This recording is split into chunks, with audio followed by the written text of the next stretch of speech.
Bueno, ¿cómo andan? Mi nombre es Lucía Hilari, soy profesora de comunicación y de lengua y además me desempeño como referente territorial del programa de medios escolares en la región educativa número 6, que va desde la ciudad de Vicente López hasta Tigre, en la provincia de Buenos Aires. Mi ponencia la titulé Todo lo que puede, un proyecto de medios, y es básicamente algunas de mis reflexiones que tuve acompañando a docentes de distintos niveles, de nivel inicial hasta nivel superior, a iniciar o bien a desarrollar proyectos de medios en sus instituciones que son de gestión pública y gestión estatal. Entonces, estos proyectos que son sumamente variados, van desde documental, podcast, radio abierta, campañas publicitarias de todo tipo, tienen como fin garantizar el derecho a la educación y no el fin económico, básicamente, no son sin fines de lucro. Hace algunas semanas me enteré de esta expedición, probablemente se hayan enterado, Atlantis, en 1984, en el cual un grupo de argentinos emprendieron una aventura, cruzar el Atlántico sin timón, básicamente, en balsa sin ningún tipo de timón. Me sorprendió mucho esta iniciativa, surgió de Alfredo Barragán, uno de ellos, que planteó esto a sus amigos: quiero cruzar el Atlántico en una balsa. Me interioricé un poquito más en la historia de esta persona y tiene una charla TED que se llama El desafío de los imposibles, y cuando la iba leyendo iba recordando muchas de las experiencias que me habían pasado con los docentes acompañándolos en la travesía de los proyectos de medios en sus aulas. Por eso voy a tomar algunas de las frases que Barragán plantea en esa exposición para dar pie a algunas de las experiencias que tuve acompañando a docentes. Primero que nada, Barragán plantea: no soy un aventurero, creo ser un expedicionario. El aventurero va al mar a ver qué va a pasar. Yo voy al mar cuando ya sé lo que va a pasar. Me pareció sumamente potente e interesante esta frase, justamente para dar cuenta que cuando desarrollamos proyectos de medios en nuestras aulas es importantísima la planificación, la previsión, la capacitación, que en muchos casos se desarrolla simultáneamente a lo que se va desarrollando el proyecto de medios. ¿Por qué? Porque muchos y muchas docentes empezaron diciendo: quiero armar una radio en la escuela, no tenían ni idea, no tenían ninguna experiencia previa, y los fueron recordando, los fueron capacitando, se fueron capacitando, se capacitaron en conjunto con sus propios estudiantes, que en muchos casos fueron quienes más motivados a veces estaban y quienes más recursos conseguían. Y además, importantísimo, la responsabilidad de lo que se va a hacer. Sabemos que los proyectos de medios tienen un impacto, ¿sí? Son visibles, tiene que ver con la comunicación. Y eso también es clave tenerlo en cuenta, porque en muchos casos estamos trabajando con menores de edad que requieren algunas cuestiones legales como autorizaciones de voz y de imagen. Dar lugar a lo incierto. Sí, buenísimo. Planificamos todo, tenemos todo armadito, como quienes estamos aquí, nos desempeñamos en lo educativo, sabemos que la planificación didáctica es clave. Pero ¿qué puede pasar? Todo puede pasar. Y a Barragán, cuando hizo la expedición, ¿qué le pasó?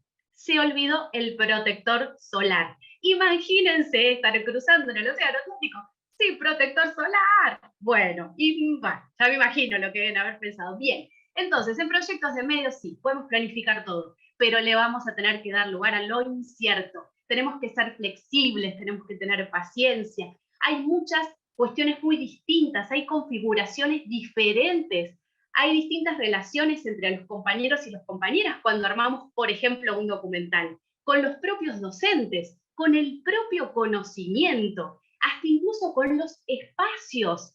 El aula se transforma en un estudio de grabación, en un estudio de radio, se ocupan otros espacios que no están acostumbrados los miembros de la comunidad educativa que se ocupen: la biblioteca, los salones, los patios.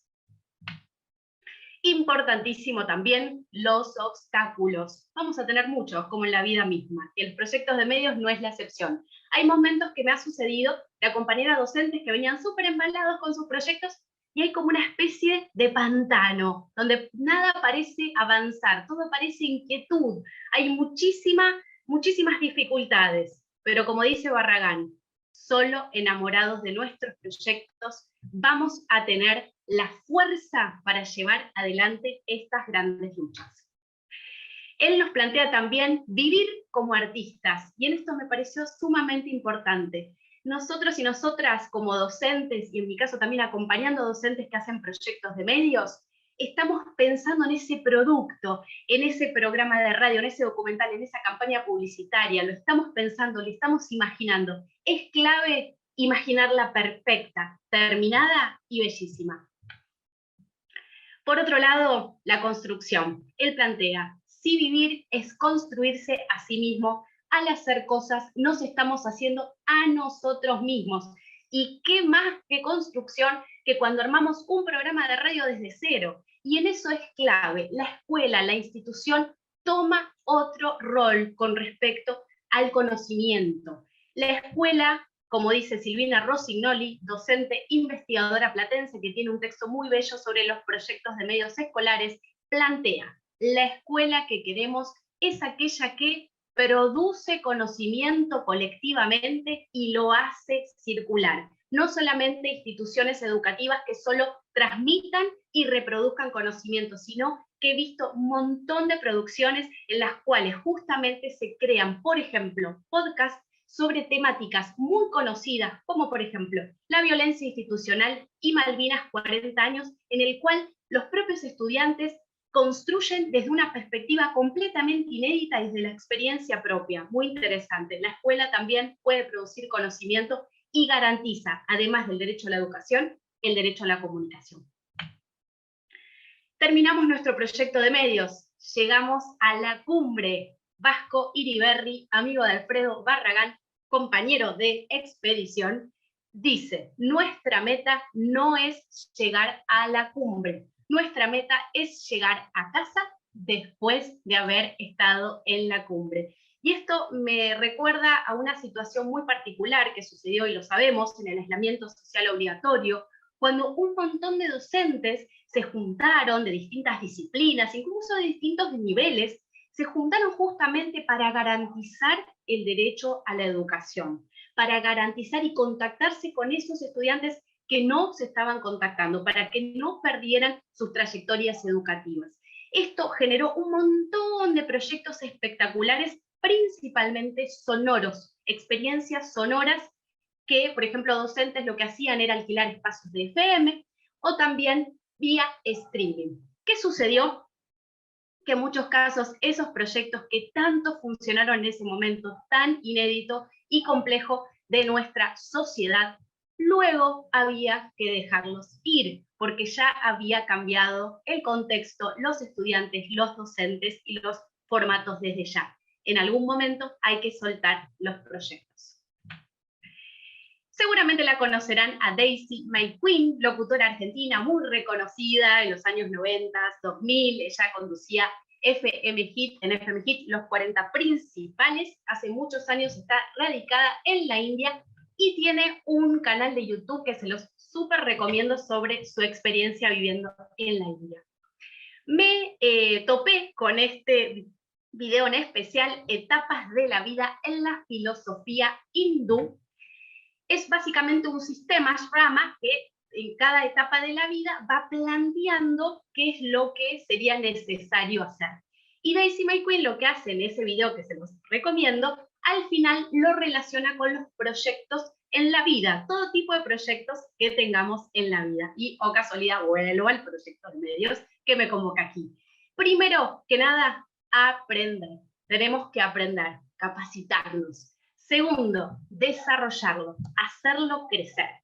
Tercero, compartirlo con otros y con otras instituciones. A través de las redes sociales podemos compartirlo con incluso instituciones de otras provincias, de otros países, del mundo entero, nuestros podcasts, incluso convocatorias que se hacen y muchas.